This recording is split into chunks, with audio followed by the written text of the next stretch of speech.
if you struggle to build simple habits, give me 5 minutes. And while I'm not the most consistent person in the world, I did want to share one thing that's helping me become less average and keep a lot more promises to myself, frankly. And so that one thing is when we think about simple habits and we hear the word simple, we often think of the word easy. And when I think of that, it often raises the question of how can I make it as easy as possible for me to succeed and make these habits. And so, for instance, I think a perfect example is this video itself. In making videos, like something I want to do a year from now, like the vision is this time next year, I want to have, like, that's how hype I want to get. My family is in the next room, but this time next year, I want to have at least 100 videos posted. I'm just gonna roll with it, okay? Um, and with that, a lot of it, like some videos are gonna be great with perfect lighting and audio and messaging, and some videos are gonna be very unedited. They're gonna be off the cuff, like no, this is gonna be my first take. There's gonna be a lot of background noise, and I'm just gonna have to roll with it because I'm not gonna edit. I don't have time to edit. I don't have time to do all of this. Like the schedule is Monday, Wednesday, Friday from now on, and Mondays, which is today, is almost running out, and I got to get something out. So, and I want to make it as easy as possible for me to click record, post, and get it done. No editing at all needed. And so that's what I'm doing right now.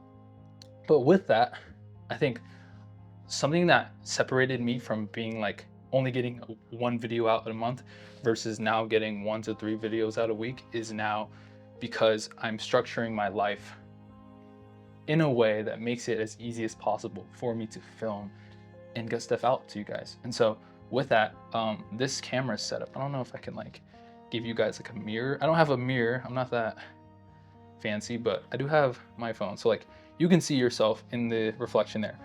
My setup is very permanent. I don't move anything. My light is right there. Um, my computer's right here, and I mean, it's very kind of a ghetto setup. It's pretty janky, but I don't have like all the wires in and stuff, but I'm making the best of what I can. Mic is set up, mic right here, or somewhere here, right here. And so with that, it's like, I don't have to set up my camera every time I want to record. I don't have to, oh, how do I angle my light? I don't have to make sure like my chair is like always centered or my camera's perfectly centered. Like that plant stays there, the light stays there, the racket is hung up on one of these penny things right here, if the camera can see that. And so like with that, all of this is meant to, okay, it's not, but I'm pretty sure you saw that. It's not focusing.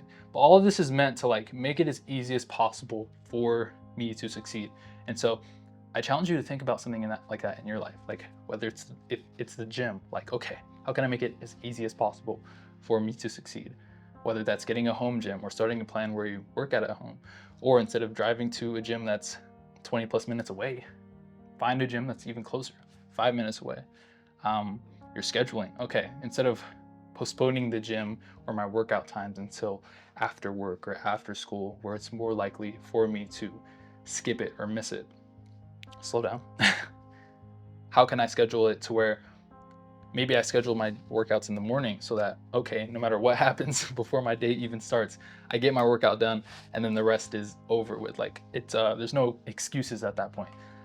Um, those are like two big things I think has been revolutionary in terms of um, certain habits we can build, or if it's Bible reading or reading any book. Again, okay, should I wait till my day's over with, or a certain part of the day where I know it's typically chaotic and things move around, or should I put it towards the morning where I know, hey, first thing in the morning, I'm praying, I'm getting into that, and then I'm taking notes, and then after that, like, done. Um, it can translate to so many things, but I do think I guess a sub point in that is like prioritizing the most important thing that you want to do. I think that's another key thing, but it can also be translating to not only workouts, but like I know I've seen it in my life and other people in terms of like crazy fitness transformations online. I spent hours and hours, so many hours online watching fitness, especially in high school. And one of the biggest things that I saw that translated to the most amount of success in transformations was that when people wanted to start eating better, they transformed their environment.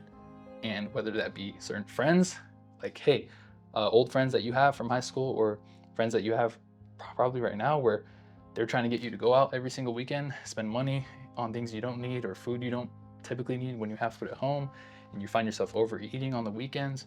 Maybe it's time to set boundaries from those friends. This doesn't mean you have to completely cut them off, but it does mean that there could be or should be some focus in terms of where your priorities are and the boundaries that you set around your finances and around your body and what you allow yourself to eat and the people you choose to spend time around. Because it's not that we're the average of the 5 people we spend time around. It's we're the average of the 5 people we choose to spend time with or are around. It can also be one of the other things I noticed was they changed what they allowed into their house.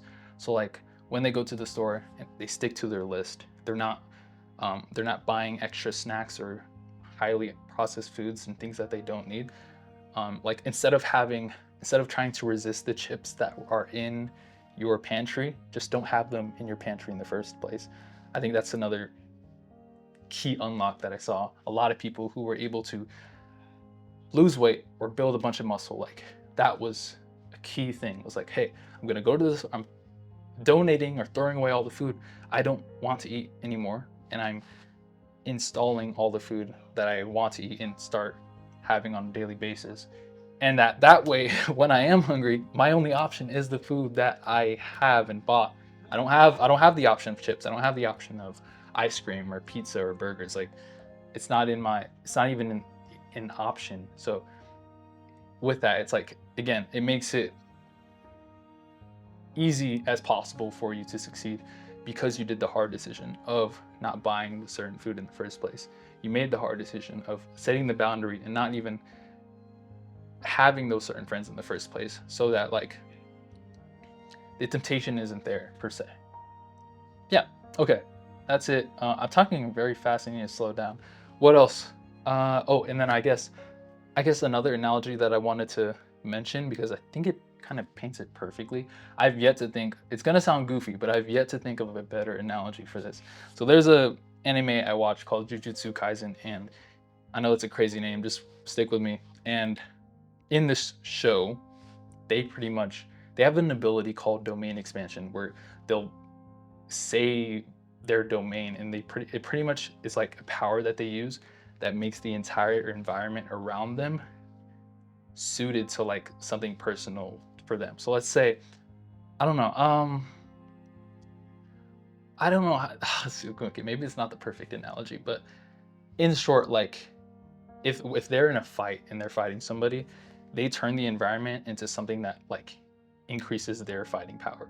And so when they're in their own domain or environment, they become like the strongest person in that environment, and fighting becomes easier for them, and it makes it easy as possible for them to succeed in the battle. That's what I'll say. And so with that, when they'll say like domain expansion and change the environment, once you're in their domain, like you're cooked, like it's done. You're not winning for the most part. There are some exceptions in the show, but like typically when you're in your own domain, that's when you can win. And so it's like the most powerful ability a character can have in that show. In the same way in our lives, like how can you make your environment your domain? Again, it comes back to the videos. I literally made this similar, like I made this my domain. For fitness, how can you make your environment your domain? For eating, how can you make your environment your domain? How can you make your environment a place that makes it easy as possible for you to succeed? I've talked a lot, but I think I've gotten my point across in that. But yeah. So all that said, I hope this is like bringing up some ideas for you. So whether it is content or becoming more consistent in the gym, or having better eating habits, or rethinking your relationships. Like when you think about the type of environment you want to have, both physically and personally with people, and you think about the person that you want to become, what sacrifices would you have to make in order to become this person over time? What sort of things does this future version of yourself do or stop doing that would make it that would lead you to become that future version as fast as possible. Like imagine if this, let me put this in a bit better way. Imagine if this future version of you came here today and was you now. Like how does your future version act? How does your most ideal self live? What sort of things do they do or stop doing? What sort of habits are they building? What sort of things are they telling themselves? What are the kind of people that they hang around? What do they take in, both physically and mentally? Like what sort of music do they listen to? What YouTube videos do they watch? What do their workouts look like? I don't know. It's so many different things, but I think you're getting the point of like, oftentimes I think vision can be important, but if you're not living towards that vision, it's practically meaningless. And plans are just plans. I'll say that. And I think a lot of the, I won't say I won't say plans don't matter, but I do think actions matter a lot more than we think, and what we do today matters a lot more than we think. And so if we did take a moment to pause and just look at ourselves and look at what we could do today and how what we're doing today, working with our hands, making the best of today, how would that translate into a better future? And what sort of consequences and effects are going to take place when we act towards these things and make certain actions. I'm talking too much, I'm gonna stop, but I hope this helps. Don't overcomplicate it, and I'll see you in the next one.